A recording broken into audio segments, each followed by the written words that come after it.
Hello, good morning, good afternoon, good evening, wherever you are in the world. Welcome to my revamped show. It's Elly Ladies Breakfast Show.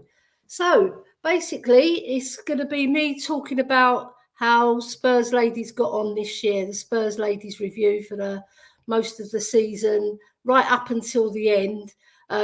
Basically, we had a lot of troubles early doors because we had a lot of injuries with Kit Graham being out and Kaya Simon, our main striker. And we brought in a brilliant little striker from Brighton. And unfortunately for her, she got injured very early doors against Manchester City. But let's track back to the first game of the season. We got off with a really good start. We beat him Leicester City. We won away 2-1. It was a really tough match though, because we didn't have much of a good start because we had an early injury in that match as well, and we played okay, but it was signs that there was something wrong with the play because we weren't playing with much continuity from the back to the middle and the front. So basically, I could see trouble coming ahead for the rest of the season. And the only shining light really in early doors was our cup games. So basically, we went on and played quite a lot of matches thereafter. Obviously, we played Chelsea. We lost 3-0. And we lost 2-1 to Liverpool as well. So it wasn't going good.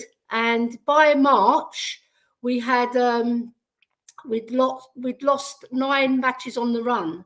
So it was really, really bad. And then obviously the sacking of Rhian Skinner. If anybody doesn't know, Rhian Skinner was our manager early doors. And because we went on that 9-match run and where we didn't win a game, it was awful. And she got the sack on the 13th of March, 2023.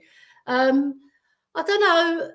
don't know about you guys who've joined me in the chat, but I just feel it was a bit of an unfair sacking because Rhian Skinner, she'd done so well the previous season. We finished 5th last season, the season before that is. And we had some brilliant performances, and there was shining lights in this year's performances with a fantastic 8-0 win against Brighton, which was probably the highlight of our season, really, because we smashed 8 goals. It was fabulous.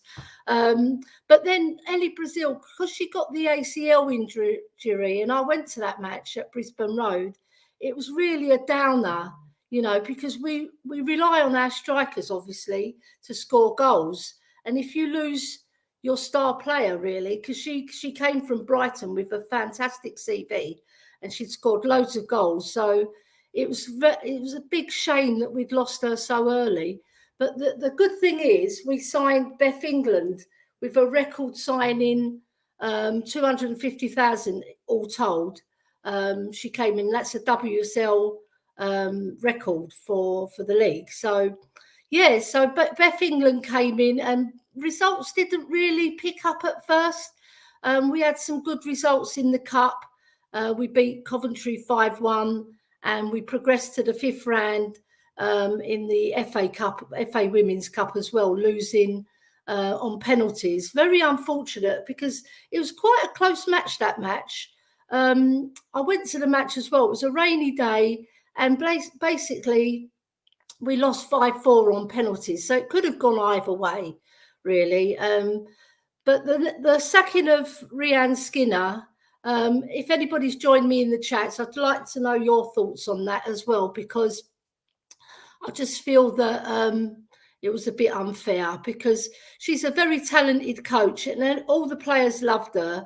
I know that for a fact because I was made Spurs Ladies ambassador and I got a good insight into what was going on in the background, and I got invited to the training ground a couple of times as well. So the main thing is, right, obviously with the appointment of Vicky Jepson, her assistant, you know, there was a lot of sadness at the club, and even Vicky Jepson, she was reluctant to take the role really, but she took it in the end, and she did a pretty good job. You know, she steadied the ship. We got a 1-0 win against Leicester. That was like, you could say it was a new manager bounce, but, you know, she rallied the troops. She got them all together. and Beth England was our scorer on that night. So with Beth England, it just created more. She creates her own goals as well, but also it saved us from relegation, really, because without her goals, because she scored 12 in 12, we probably would have got relegated. So, you know, it's ifs and buts, but at the end of the day, I think getting in Beth England was a smart move by the club. What I thought they should have done as well, because they also got in Iwabuchi on loan from Arsenal. I think they should have bought another couple of players in, because we had Kit Graham out for a long spell.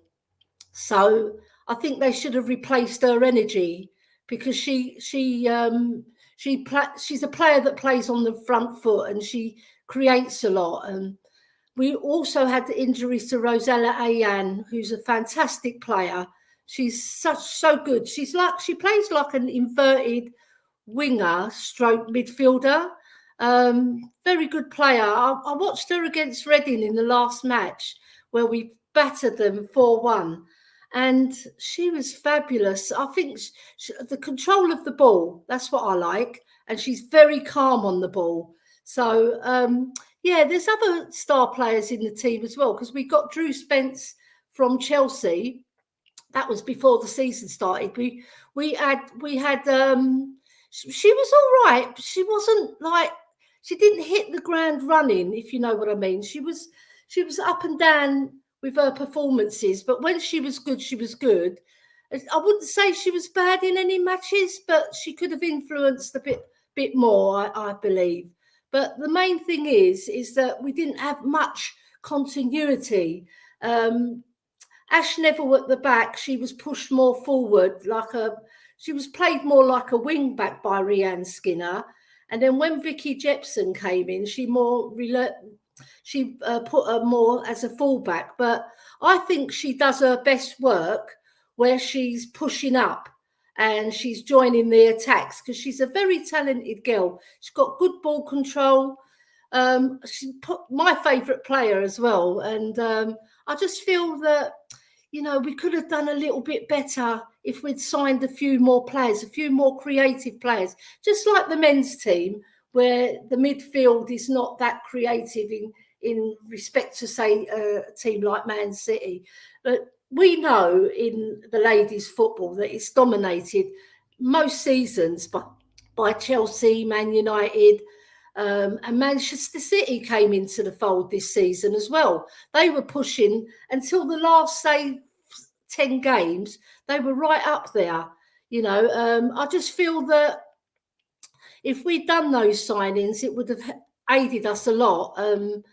But, you know, Vicky Jepson, I think she's a very talented coach. I think the noises at the club is that she will be made the full-time manager, because at the moment her title is interim. So I just feel like she's got a lot to offer, and you know, she's young as well. She's young, and she's already got a good rapport with the girls' team. So yeah, I just feel like sometimes if you're pushing for to go better than last season, it would have been better if we strengthened.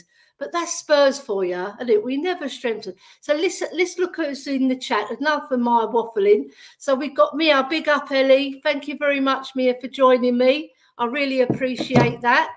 You know, I love your show as well, Spurs Between the Lines. Everybody get over there and support our Mia. She's been doing a fantastic job on our channel as well, supporting us here. And then we've got THFC Till I Die. Big up, Mia. Thank you for coming in. Lovely. Well done, Dermot. Then we've got Good Morning from FTS Column. Thank you very much for joining me, Column. It's a brilliant show as well. Get over there and subscribe to FTS Column. He's a great lad. And he supports Man United. Very, very sad that you lost to Man City.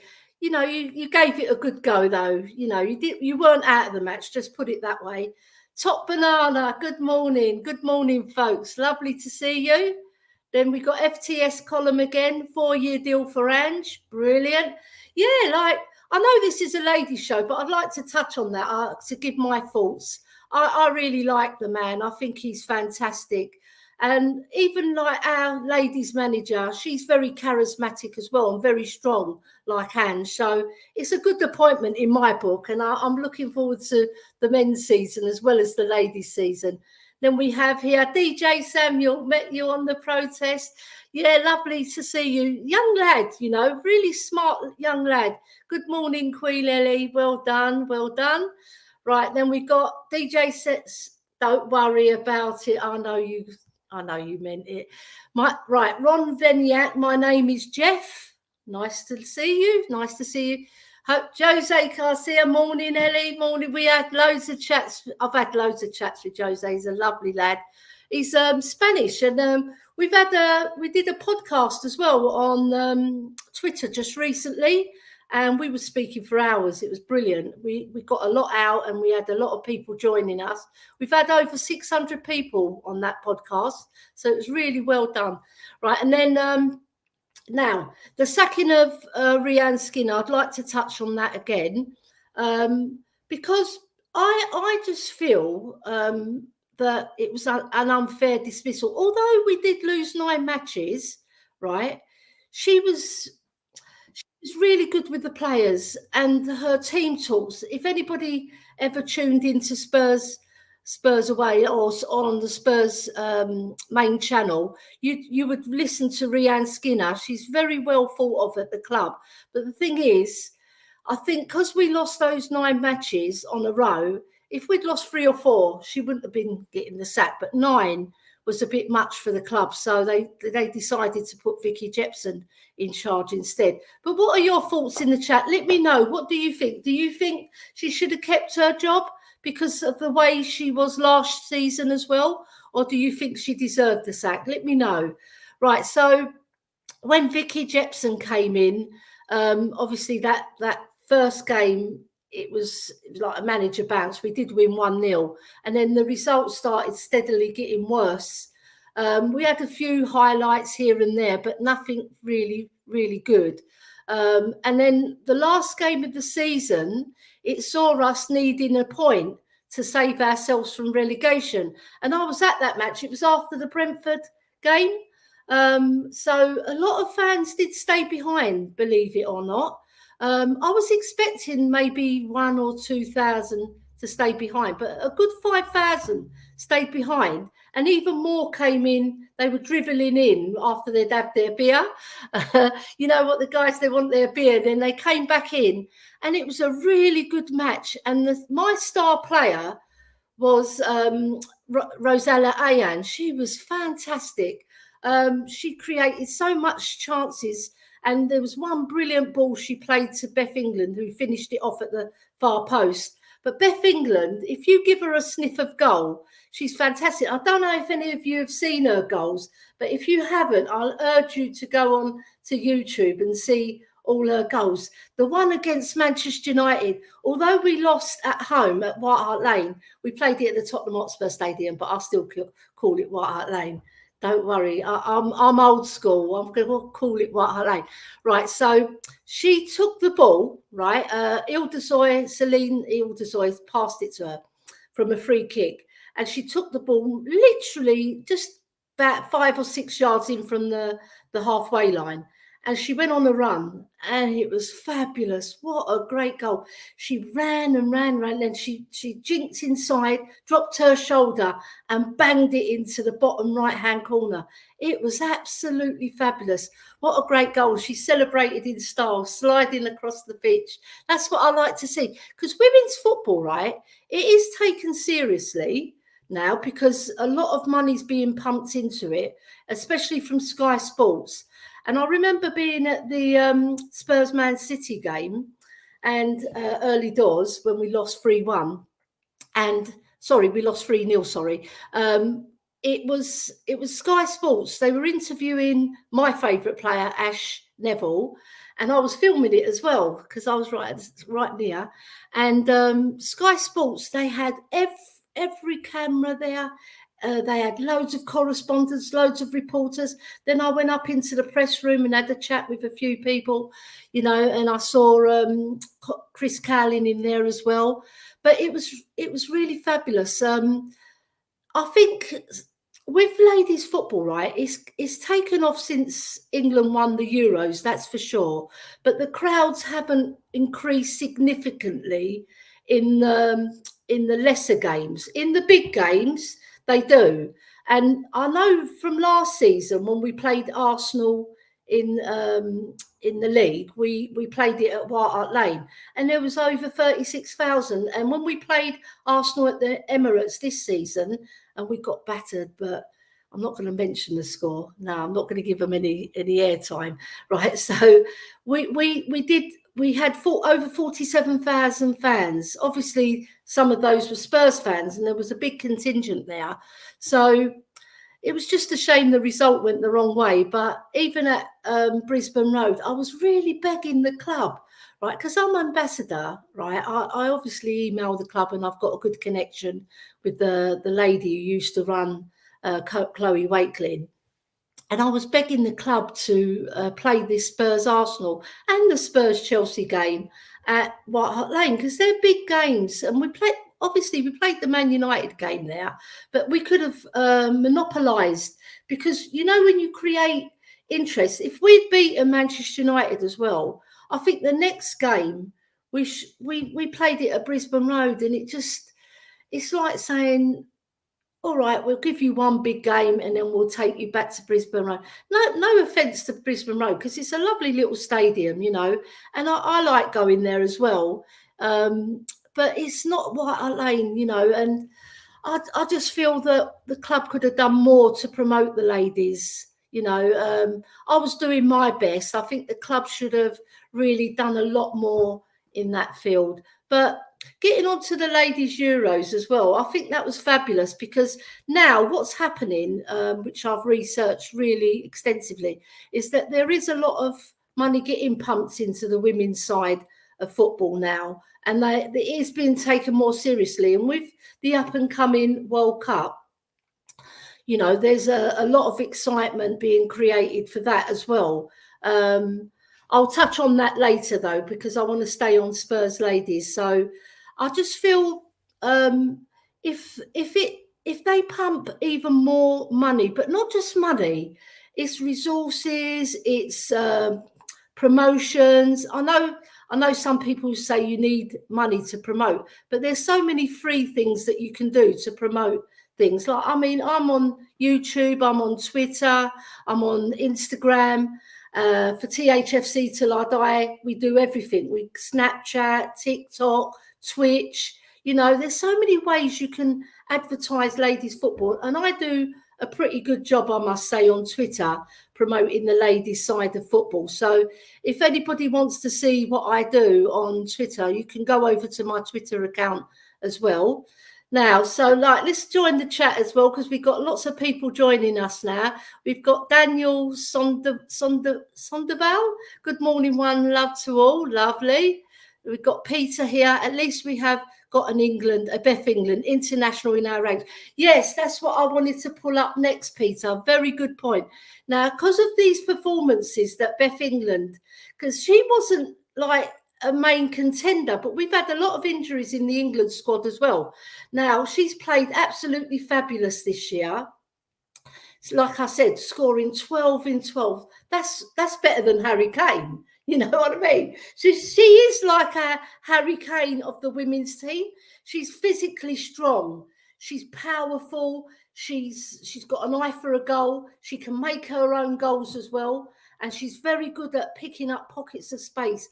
Sometimes where we've lacked for her in particular is we don't pass the ball quick enough through midfield to get to Beth England. But because I reckon she would have doubled that tally easily, you know, if we just were a little bit more adventurous going forward, and a bit more technically. We needed another technical player, like, because Beth, Drew Spence, she's very technical, but she's coming to the end of her career.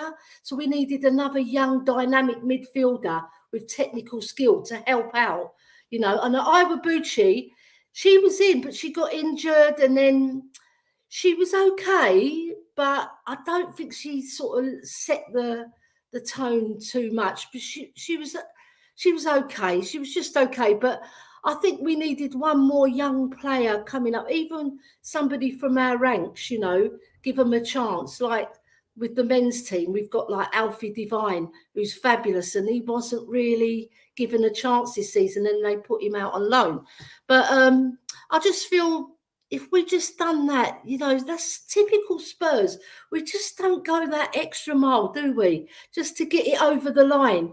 And I reckon if we'd done that, we would have finished a lot higher in the league, and we might have even broken into that top three. Because with Beth England, if we'd got her at the start of the season as well, it would, because I think we got her in January, so it wasn't too far into the season that we had her. But I think we would have done a lot better, and we wouldn't have struggled, because a lot of the matches we were losing, it wasn't by much. It was 1 or 2 goals, not much in it, you know, and we were always in the matches. Especially, I saw the match at Aston Villa away. We were going up, just not that game, but other games following. We were getting the lead and then losing the lead, you know, and that's where we could have really strengthened in defence, to tell you the truth. But we haven't got a bad defence. Like we've got Kerry's Harrop, who was injured for a lot of the season as well, but she came back. And we've got Ash Neville, and we've got Turner, who's a fantastic little defender. And then we've got Bartrip, which, like Molly Bartrip, she had an up and down season. She was playing well, and then she got a loss of confidence because she did an own goal against Man United, unfortunately for her. It wasn't her fault. It was just coming quickly across the box. She tried to clear her lines, and it just spun off her leg and went into the goal. So I don't blame her for that. But I think we needed a strong centre half, somebody who's physical, somebody who can hold and lead the defence, because the defence is not that bad. I know people might think, yes, they are, but I was watching them. They have got a unity because they know each other's play, but they just needed one more experienced centre half, just like our men's team, where we've got Eric Dyer. They needed somebody in there to control the troops, you know, and give them advice and you know, be a leader in there, you know, push out to catch players offside as well. You know, you really do need that in a successful team, you know. Like, let's get back to the chat now, because enough of me waffling again. So we've got DJ Samuel saying, thanks you for giving your time to give us the Spurs Ladies show, and next Monday will be the 25th birthday. Yes. Do you know what? We've done so well at Spurs Ladies, and as an ex-player, right, I've got a special place in my heart for the Spurs Ladies. And when I was made Spurs Ladies ambassador, I was so proud to carry that flag, and it's for Her Game Too.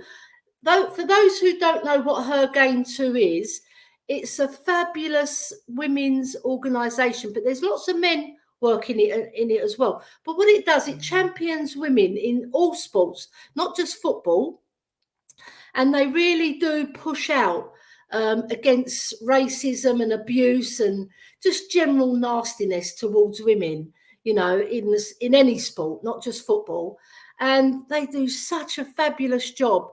And I feel proud to be part of that association as well, because I've done loads of shows as well for Her Game Too. If anybody's interested, I did one. I've done 3 in total. I've done one on Mari's Love Lounge when it was the Spurs Love Lounge, and then I've done one with Tottenham Away early doors, and then I've done one with our channel. But the main thing is ladies football needs to be recognised, not just as a technical sport and be admired, because if you watch ladies football now, the women are super fit. You're going to watch at the World Cup, you'll see even more. Though for those who haven't watched the Women's World Cup in the past, I urge you to watch it, but also watch last year's the last tournament, and the tournament before that, where the USA won both tournaments. But England gave a good showing as well. I urge you to watch it, because you'll get a good grounding for what how the women's game has progressed, and how skillful the players are, how strong they are, and the passing is fantastic. Even like, I'm not going to compare them to the men, because no, I don't do that. I just say women's football, in their own merit, right? Because those women, right, they train just as hard as the men. They commit. It's their life and soul. They've grown up from a young age, like all the young boys at all the teams in the Premiership and lower leagues, and they come up through the academies just like the men do, right? So they're going to give their all. Every single player gives their all on that pitch, and not just the training, the way they carry themselves in society as well, the way they promote the ladies' game. I take my hat off to them, because it's not easy, because you're fighting against a lot of, I wouldn't say they're not bigots or anything like that, but they sometimes don't give women the credit where credit is due, but there are a lot, I must say, there are a lot of people, men, women, children, who are behind women's football, and they're getting on board even more so than, say, 5 years ago. When I played, it was very bad. I must admit, it was very bad. But even like ladies now with Her Game Too, if you see their advert where they put the posters up saying why they don't want to accept the abuse and the sort of abuse they get still today, either for the colour of their skin or their, just they don't like the look of them or the club they play for, they do get abused. And we've got to be careful, because, the mental health issues are rife, in the men's and the women's game. So we've got to be careful what we say, be a bit more thoughtful, like, even like the odd quip or a joke, it sometimes can be misconstrued, but, we got to look forward to the women getting more notoriety in the right places as well. But the main thing is the fans. The fans, they have embraced women's football, I must admit, because when I was at that Reading game, I saw fathers with their daughters, I saw fathers with their sons, young and old people, and it was so refreshing to see, Let me get back to the chat, because I think I've promoted women's football enough there. So we've got William Wallace, free from Scotland. Apologise, thought you were on about the men's team. Don't worry, because we've got a THFC Till I Die, which I'm on as well, which talks about the men's team.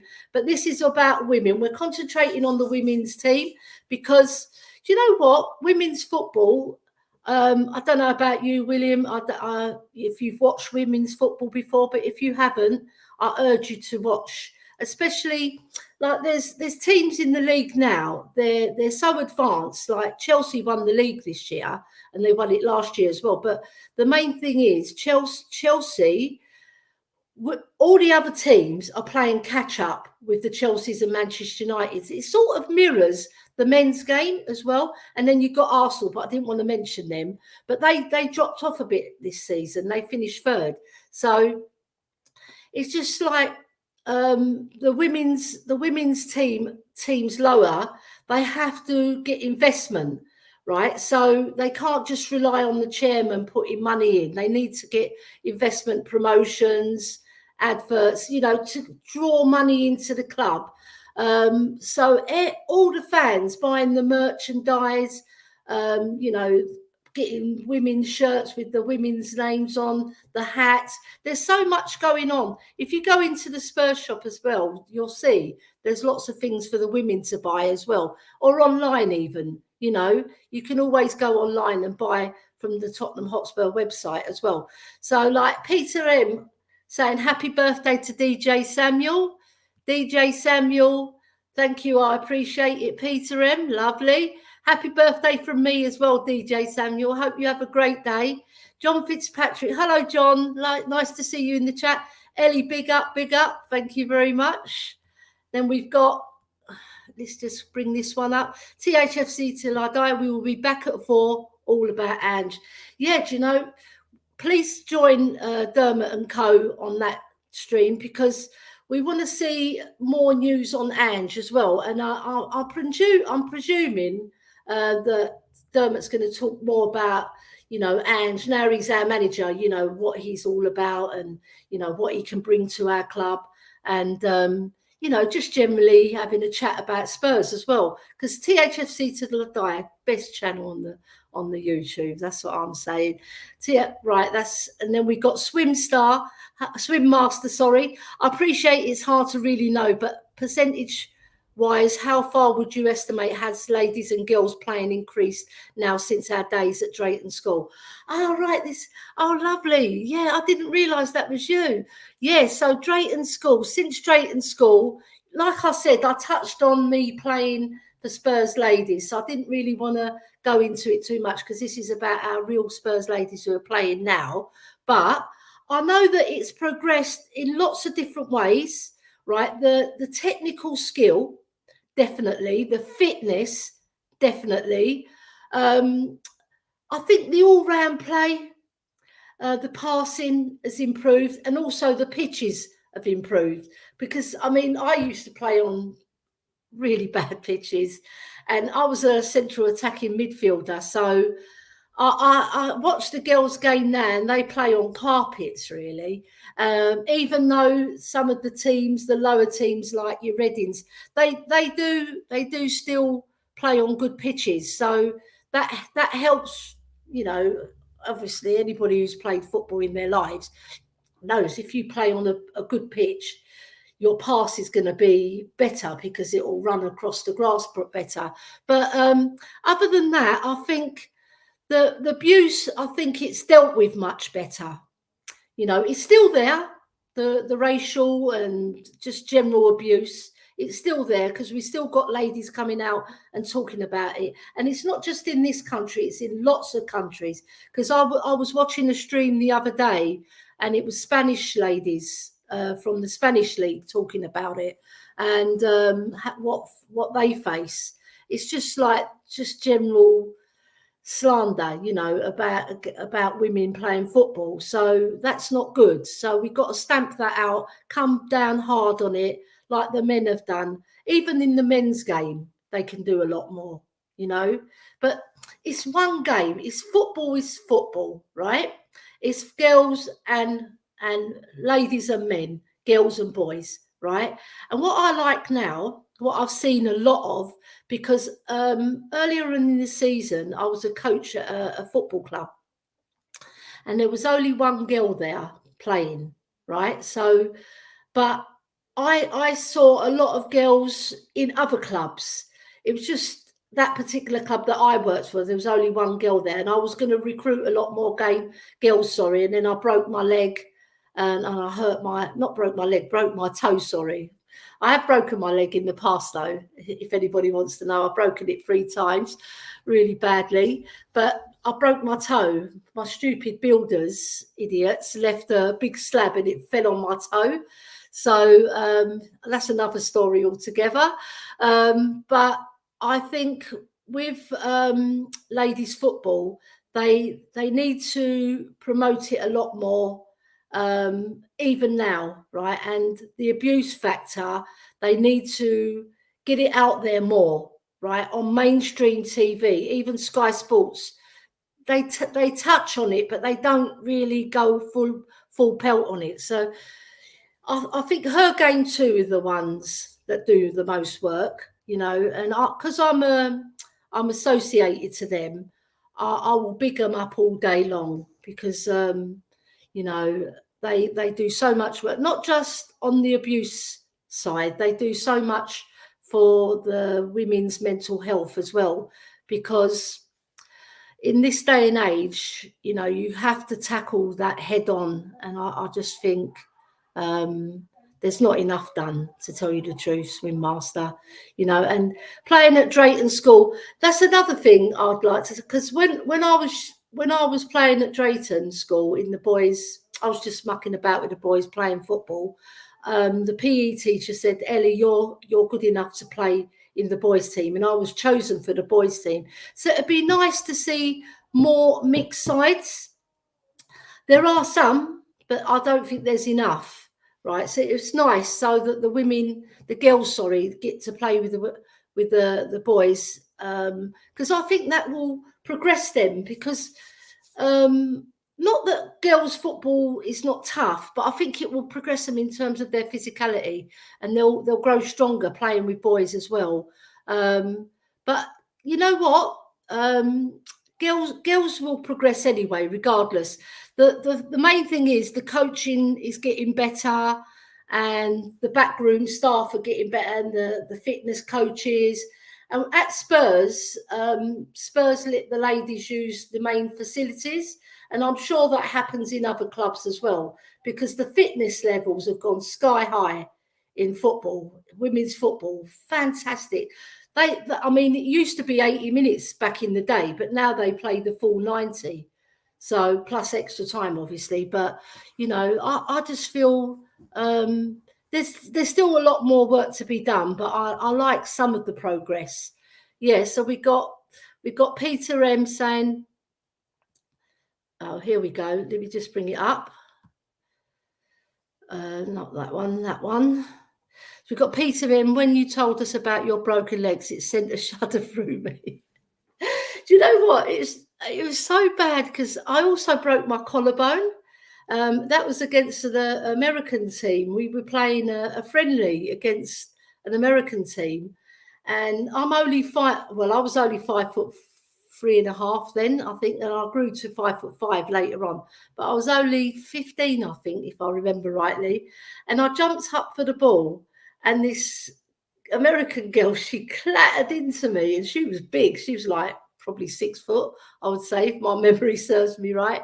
And she clattered into me, and I fell to the ground, and this tremendous pain came over me.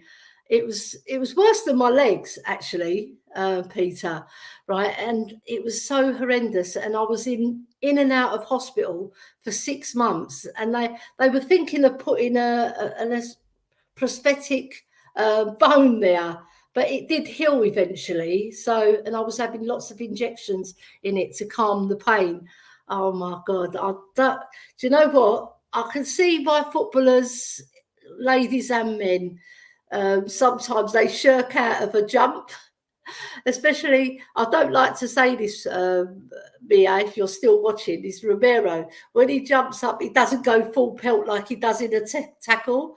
And you can understand why, because if you clatter into a player, either your head's going to go or your bloody shoulder's going to go. So I don't blame some players for not doing that. But having said that, they're paid to do that job, so they should do it.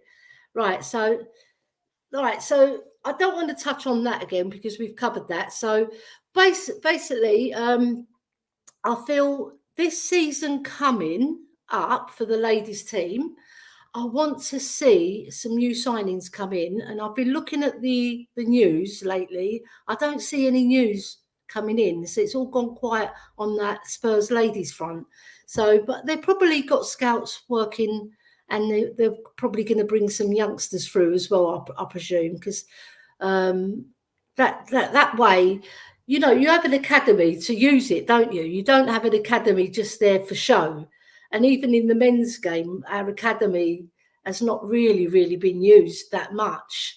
And the star players like Dane Scarlett and Alfie Devine, and we've got a few others like Dorrington and Donnelly. They've been like big players here and there, but even players like Dorrington and Donnelly, they didn't even get a look in. But with the women's game, the academy, we've got the under-15s as well, but they're still a bit raw. So that once they get to the under-18 stage, they're more or less ready to come into the first team, if they're good enough, that is.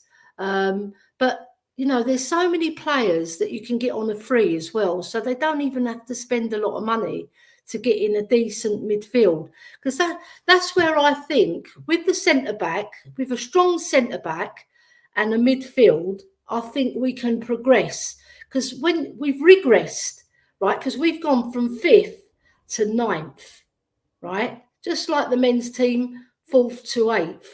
So it's sort of mirrored, you know, and what we did in the men's team, we did exactly the same in the women's team.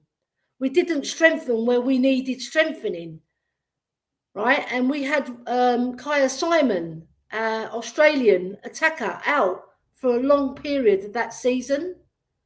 So we should, obviously we got Elly Brazil, and unfortunately she got injured against Man City, but we left it until January to get England in, you know. So we should have been addressing those way before we started the season, not during the season, you know, because it was all obvious to see that we did need strengthening. And it's just like, I don't like to not say that bloody word Spursy, you know, Spursy. I hate that word, so I'm not going to use it. I'm going to say not Spursy, I'm going to use the word stupid. We were stupid not to strengthen, because you know what, if we'd pushed on this season and had a really fantastic season, more fans would have come. I'm telling you, because it's a knock-on effect. You see a successful team playing well, you know, getting results, and then the crowds come in, right? So, and that makes money for the team as well, which you can invest into the team to buy even more players, you know. And also, what I didn't like, and I'm going to say this, right, is pre-season, we went to America, and I was talking to an American guy who knows about states, and we went to Kentucky, Louisville in Kentucky, and he said it's a dead scene, the football there. He said if we'd gone to Dallas or to the New York areas or to Washington, it would have been a lot better, and we would have got a lot more exposure for the ladies' side. So I was really upset with that, because why go to a place where they're not going to get many fans going to see them and not getting much promotion for the ladies' team in the USA? You know, so I didn't like that, and I thought I put it on my Twitter account as well, that I was unhappy about it, long way back before the season started, obviously, because it was pre-season. And I just feel, obviously it's a good experience for the girls, right, wherever you go abroad, because when I was playing, I was due to go to Italy on a football event with Spurs ladies, and my dad didn't let me go, so I was really upset about that. Stupid father.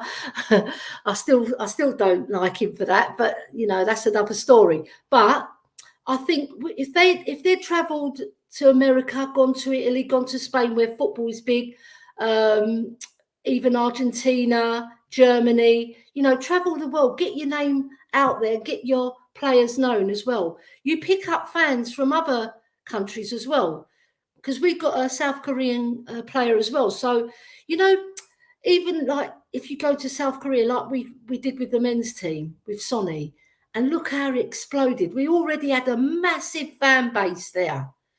And I'm not saying the women could get to that fan base, right? But what I'm saying is that we could have like promoted us more in the countries, areas, not just the countries, the areas, you know, where to go, right? And to get us more notoriety and get our name out there. Anyway, I'm going to go back into the chat. Where are we? We're right here. We've got morning, Elly Coys. How's it going? Very well, Godfrey. You know, do you know what? I've still got the pain in my shoulder, Godfrey, from that bloody injury. But you know, because it's twingy, especially on cold days. Right, here we go. Go down here. We've got Peter, and when you told us about your broken legs, oh, I've done that one. Sorry. Mia, it's okay. I'll rub him better if it gets hurt. Do you know what, Mia? I think you'll be there, not just with the oils, you'll be there with the eyes, the body, everything, you know, and I bet you'll put your best dress on as well. Right, I love Mia. She's so funny. Peter M, it's also why so many players do a sign of the cross or say a prayer before going on the pitch. Yeah, do you know what I mean, Peter? You're right on that. I used to put my cross because I'm a good Christian girl, right? I used to put my cross because having all those injuries as well, I recovered, but it took me a long time, especially the shoulder was the worst one because that took 8 months actually. I was in and out of hospital for 6 months, and I couldn't play for 2 months because the pain kept on shooting all the time, and I had injections. But when it got better, I got back. So yeah, I understand what you mean by that. And then we got Mia. Do you know? Oh my God, Mia.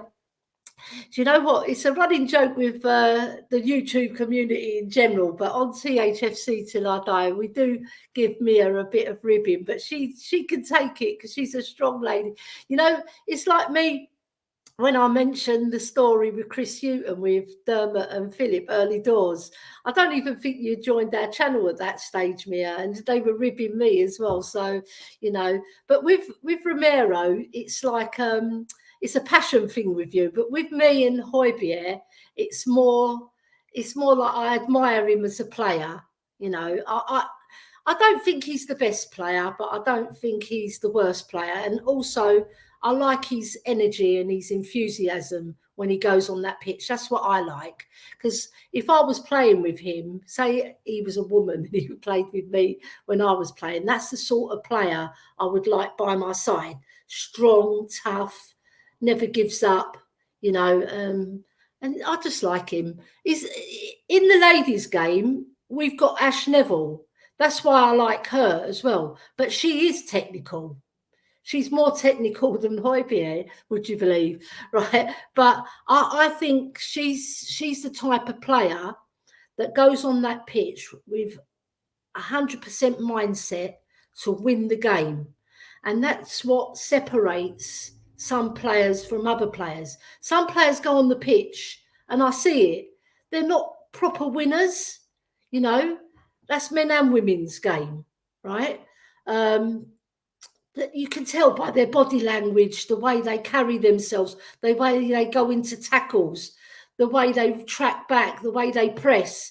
They're not in it. Like I watch teams like on the men's side, Man City, and on the women's side, Chelsea, and you can admire them because not only are they two fantastic footballing sides, but they work as a team, they work for each other, they work so hard to win that ball back when they've lost it, and that's what separates winners from losers in my book, because you can have all the technical skill in your team, right? But if you don't apply it, it's not cutting the mustard, because you're going to be found out, right? Because there's teams who will work hard, lesser teams than you, that can overtake you and beat you, right? So that's another thing.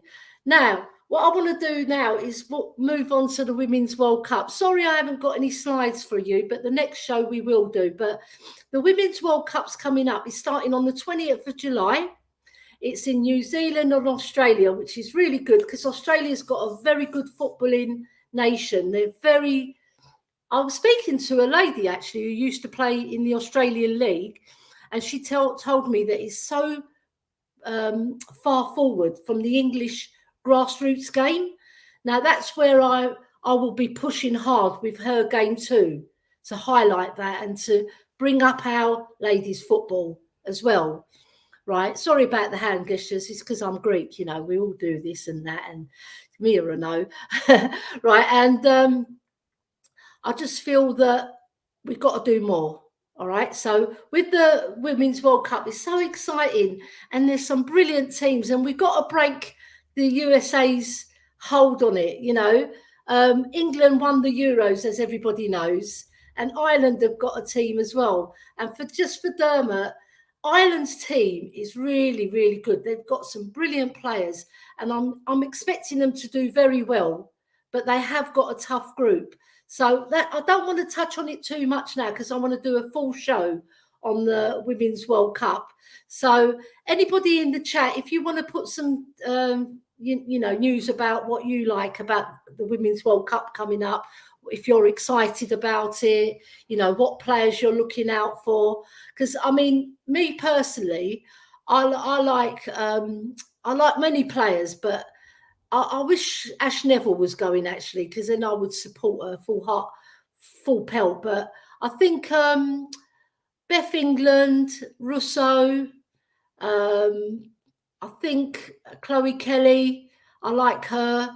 There's many players who are brilliant in the England team, but I like Chloe Kelly because she reminds me of Chris Waddle a bit, right? She's very tenacious. She's good on the ball, very good passer of the ball, moves it very quickly, technical player. That's what I like. And she actually supports my husband's team, QPR. And when I was at the Spurs Man City game, she came over. Actually, that game, I'll tell you a little bit of background gossip, right? So at that game, Rhiann Skinner was still our manager, and we played so atrociously. We played so bad. Not all the match, but most of the match. And Man City dominated up front. They pulverised us. But what Rhiann Skinner did, because normally all the ladies come over, all the Spurs ladies, that is, come over, sign autographs for the girls and the boys and the dads, whatever, right? And this game, she didn't do that. She said, right, you lot don't deserve to go over to the fans, right? She had them in the middle of the pitch doing press-ups, doing running exercises, anything but come over to the fans, which I thought that was brilliant, you know, by Rhiann Skinner, because it's like saying you're not good enough, you haven't played well, you haven't given your all for those fans who came from a long way. There was one man who'd come from all the way from Norway, right, all the way from Norway to watch us play with his little girl. And I was talking to him outside, and he was a lovely gentleman. And the little girl, she was about 8 or 9 years old, but she was so excited. And to watch that, it wasn't fair, right? So I commend Rhiann Skinner for doing that, right? But the Man City players who did play well came over, and they were signing autographs. And Chloe Kelly came over, and I nabbed her like a good, you know, I always do that. I always get in people's faces, because otherwise you don't get anything in life. So I said, Chloe, my husband supports QPR, and I know you're a big QPR fan. Can you sign this for my husband? And she put, come on, you R's, and she put, love to Theo. And I showed it to my husband when I came home. He's not here now, but I showed it to him, and he was so chuffed. And that made that game so special for me, because she's an England international, and she had the presence of mind to, you know, because a lot of players now, they don't come over. Obviously, the men's team don't come over, but they come over and sign shirts for fans who put their things up, or they generally do, but which is a good thing. But I think the women's game, they do it a lot more, you know, so that's something maybe the men can take a leaf out the women's book, sorry. Yeah, so the World Cup, tell me who your favourites are in the chat, you know.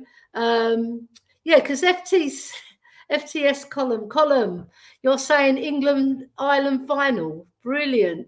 Do you know what? That would be so superb. And I know Dermot would love that.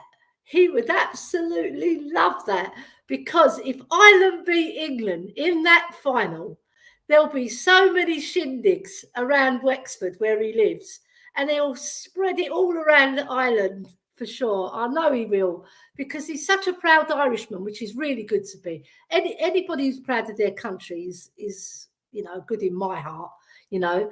But I think if that does happen, you know, things do happen like that. If it does happen, what a great advert for British football. Yeah, just take that in. What a great advert for British football that would be. Yeah. So we got Jose Garcia. Let's bring his chat up. Sorry, I'm quite new to bringing up the chat, so I'm a little bit slow. Now, Jose Garcia saying, now the men have a manager, the club needs to get the gig going to the ladies' team. Yeah, that's what I did mention that earlier, Jose, that I've heard noises around Spurs and also talking to people that I know in the club as well, personally, that Vicky Jepson will be made the manager. That's not 100%, but I hear noises that will happen, because they were very impressed with her, the way she gelled the team. Because after losing Rianne Skinner, that was a big blow for the team, because they were connected with Rianne. So at least she got us to 9th, you know, and she saved us from relegation, because it was on a downward spiral after that 9-match loss. And we did play a lot better, and we were taking leads when we were losing 2-1s and 3-2s, you know. So I hope she does get the job, you know. She really does deserve it. And Colin's saying, I watch my local team's female side, Doncaster Bells. I think more people need to go to games, because they are just as good and better than some of the men's games I have seen. That's true. The entertainment value in women's football is fabulous. I'm telling you, I've been to lots and lots of matches this season, and I've always come away being impressed. Even when one side hasn't played particularly well, but the other team has, it's still a good game, because the team that hasn't played well, they do try, but it's just the other team are more technical and their passing is a lot more advanced. And then the lesser teams get found out, but they do give it their all, you know, and you get some fantastic goals. Oh my God, the last World Cup as well, brilliant goals in the Euros, fantastic goals, you know. And there's just generally all round, even if you go to grassroots football and you watch a little girls' game getting played, you know, even that's entertainment. Yeah, so I'm with you on that one, Colin. Spain versus England, that's another. Jose, right?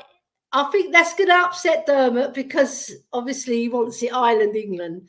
But if for you, yeah, Spain versus England, it'll be a fantastic final as well, you know.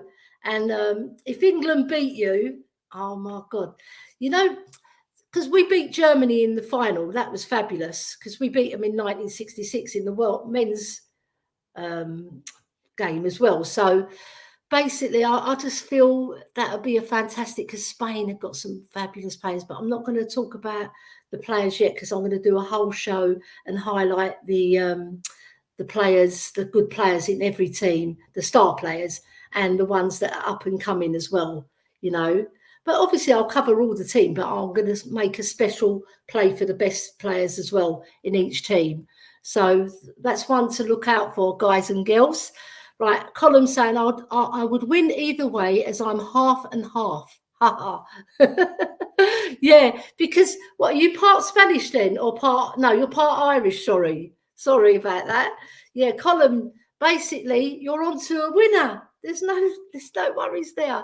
Right, so Jose Garcia is also saying, I'm on the train to Birmingham and Wi-Fi keeps dipping, so missed your comment about Rianne.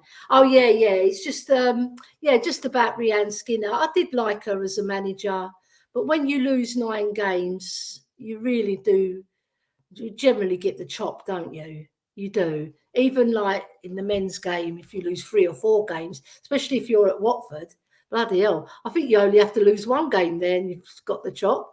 Right, so we've come to the end of the show now. So what I'm going to do, please like and subscribe. Please hit the Patreon members badge as well, the button going along the bottom, I believe. I hope, yeah, right. And please do join me for my next show. I'm gonna do it on Sunday, because I need to do a lot of work for that World Cup, the Women's World Cup. I've done quite a lot, but I still got to do a lot. So I need time to do that. And I want to give you the best show. And also Dermot will be helping me out with the PDFs and that. So, well, thank you very much all for joining me. Get over to Mia's channel as well, Spurs Between the Lines.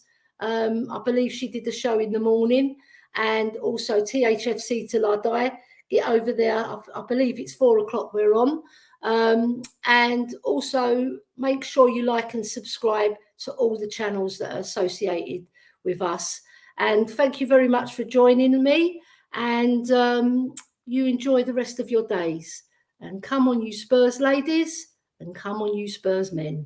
You take care. Bye-bye.